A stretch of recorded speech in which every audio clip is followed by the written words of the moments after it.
Did you ever see The Shining? A few good many times. A few good many times. Well, it's a once-a-year Halloween. Well, not on Halloween, but in the whole 30 days of spooktacular. Yeah. I did my own spooktacular. Sure did. I never liked it, right? I always thought it was weird and slow and boring as f***. And this is as a Kubrick fan. Yeah. I just didn't like it. Then I read the book. It was like 650 pages, right? And it took forever. And I was reading, I was like, it's great. You know what? I gotta watch the movie because I know the movie's different. Oh, yeah. And Stephen King was not happy about it. Stephen King hated the Stanley Kubrick adaptation. So I finally watched it again, and I'm telling you, I've only seen The Shining maybe once all the way through. Okay. I've seen all the scenes on cable and shit growing up. I'd never seen it all the way through, I think, really, in one sitting. I did. I was wrong. That movie fucking rips. Yeah, it's one of those, like, it's one of those movies I can watch that still, like, freaks me out. Like, there's What a is lot, it? like, I watch a lot of horror, like, Sure. you do too. Yeah. And sometimes I'm just, like, I'm desensitized by it. Sure, yeah. But I get yeah, that. with The Shining, there's always, like, I'm uncomfortable with it. It's an upsetting, weird. It's tonally strange. The set design is the hotel itself unsettling. But yeah, the carpet, all the design and shit to it. Yeah. Also the shots, the way it's slow moving. There's always this air of just something is off. Mm-hmm. Not necessarily even that it's haunted. Just something's off about this. Yeah. You know. I think Stephen King has a good point. His point was always Jack Nicholson. The reason he didn't like it, one of them, is that Jack Nicholson basically starts off already crazy. Okay. Like if you see the movie, he already starts off where he's already just bizarre and detached. Well, Jack Nicholson is a bizarre and detached person. Like, look at every movie he's been in, he's Jack Nicholson. Yeah, no, he's never not Jack Nicholson. He's always edgy as fuck. The only one you could say that he wasn't Nicholson was Easy Rider. When he did like a southern act, he was like, "Well, I've never smoked one of these. What kind of tobacco is this?" And he's smoking a joint. It's like, and they just like blow his head, like he gets his head blown off. Yeah, something. I don't know. I didn't like Easy No, Rider. he gets beat to death by bikers. He gets beat to death by bikers. That's I never liked Easy Rider. It's fine. But it's just so gay to me. It's just they're riding around just like, I don't know, man. Something's got to change, man. Yeah, it's just so fucking counterculture. Actually, like when you look at the characters, you have Peter Fonda's character who's just like, well, I'm just a handsome, leathery. Dumbass. He's handsome, he's good-looking dumbass. Yeah. And then you've got fucking Hopper, he's Dennis Hopper, who again. Kind of like Stephen King's thing, he starts off already insane. I mean, you know what I watched when R.I.P. obviously the director who died. Oh, David Lynch. David Lynch. R.I.P. to him. I rewatched when he died. I rewatched Blue Velvet. I haven't watched David Lynch since he died. I need to. Have you ever seen Blue Velvet? Probably not, right? That's where Hopper breathes the ether, right? It sounds like you haven't seen it. I haven't seen it. Okay, you should see it. You should see good movies too. I know. Okay. Sorry, I'm watching Humanoids from the Deep all the time. What's that? It's a movie about like where like these like humanoid fish people like come on land and they impregnate the women. It's like Creature from the Black Lagoon, but like horny. There's more of them and they're horny, yes. There's more of them and they're horny, yes. News at 9. There's fish people and they're impregnating all of our women.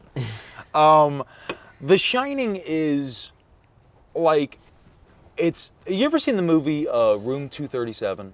Yeah. The documentary about the whole to be honest, it's Shining. a documentary about mentally ill people who are just like read way too many signs out of this fucking movie. Yeah. I rewatched it last night where they're like, no, it's about this and why is that painting on the wall, man? And it's like, I know Kubrick was like an obsessive, like if something's in a shot in one of his movies, he definitely thought about it, obsessed over it. But it feels to me like The Shining, he was just kind of fucking off and having fun. Yeah. You know, it doesn't seem like he was like meticulously, I'm going to leave all these breadcrumbs. It's like watching that Room 237 is like watching a 9/11 fucking inside job documentary. It's like watching Loose Change. Yeah, but you said Kubrick was having fun. Yeah, but I don't think fun like that. Okay, well, he's a different kind of fun. He's like, I'm going to be super fucking mean to you and make you do... I'm going to make Scatman Crothers cry. That's the fun I have. He made like a fun jazz man cry. Yeah. Why would you do that to him?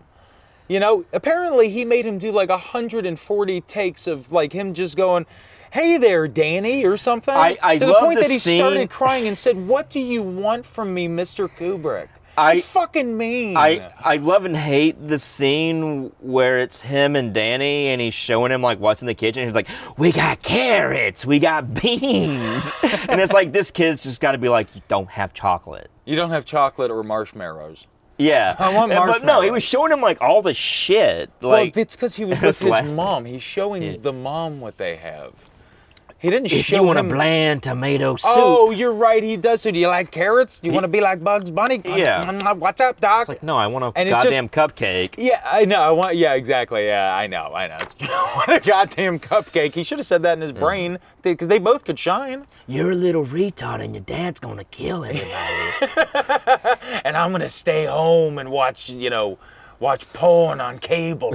Yeah, that's what he was doing. He was watching porn and it's like... No, he's watching the news, but he is in his like tiny little single old man bedroom where it's just the titties. With just big Afro lady titties. And South Park did that with Chef's bedroom. Oh, did they really? They did the same. Yeah, he was the same fucking bed and they're like titties. Yeah. Oh man, I love titties. What are your favorite titties?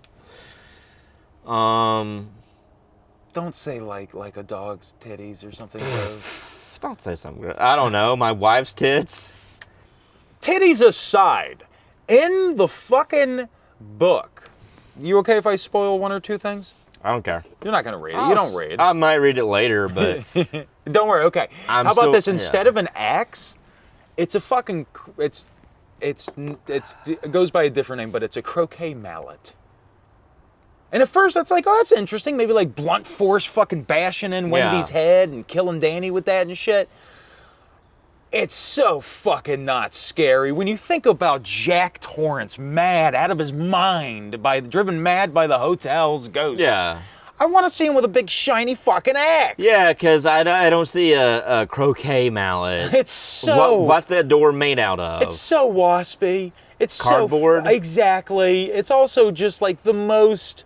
fucking, Toffington fucking way to murder somebody. Like, hell no, I want a fucking axe murder going off in this bitch. It's a nice axe. A fucking great axe. Nice axe, bro. Fresh and new. You know what, if I was a fucking a tree chopper downer, what are they called again? Lumberjacks. Thank you. Sorry, I went to college, okay? I don't know, this blue-collar ruffian stuff. I only talk to authors and playwrights. Exactly. But if I was a poor person who chopped down trees for money... If I was someone who worked for a living? I would say to people every time I was on the site, the wood chopping down site, I would say, nice axe, bro, and every time they would sock me in the stomach and call me gay. Shut up, queer! Now, and if you want to have sex later, now, of course, if you want to pound my buttocks until I faint, that would be non-gay because we're up in the Rockies, the Upper Peninsula. But yeah, a croquet mallet. Come on, dude. Yeah, that's stupid. Like another great fucking change. Also, Scatman Crothers lives in the book. Obviously, that's not his name. His name is Dick Halloran. Yeah. But the other thing, and I'm not trying to get Stephen King canceled. But, man, when he writes a black character, and at least in the 70s, there's a lot of, like... And Robert B. Parker did this with the Spencer detective novels, too. Where it's like, hey, I shown... And it's like, why are you writing... It's not even that. It's like, have you ever met a black person, Hang on. In Stephen King and Robert B. Parker, there's a few books with N-words. No. Yeah. The Shining has a bunch of it, you know? Yeah. Where you're just like, fuck. Because I had an audiobook fucking collection of like his like short stories of Stephen King, and John Cusack was narrating the monkey. Okay. And says it in it. What's I'm like, the monkey about? It's about a killer monkey? It's about a doll of a like. Oh, like a killer little monkey. China doll, or like Yeah, a little the little thing. the little brass monkey. And apparently it's cursed, so it's like a Final Destination thing where if someone's around it, they somehow the monkey kills them. mysteriously die. Yeah. And what is it like having to hear one John of my Cusack. favorite people on earth, John Cusack? You know, it'd be even worse to hear would be Joan Cusack saying it. And that's what I love about The Shining. Shining. Yang gang gang gang gang gang gang yang gang gang. I'm trying to add You echo. fucking Yang Gang? You yang ganging me, Was bro? that the Andrew Yang? Ooh. Well, I fucking told you. Well, I didn't do it. Yeah, I know, but you coulda. Well.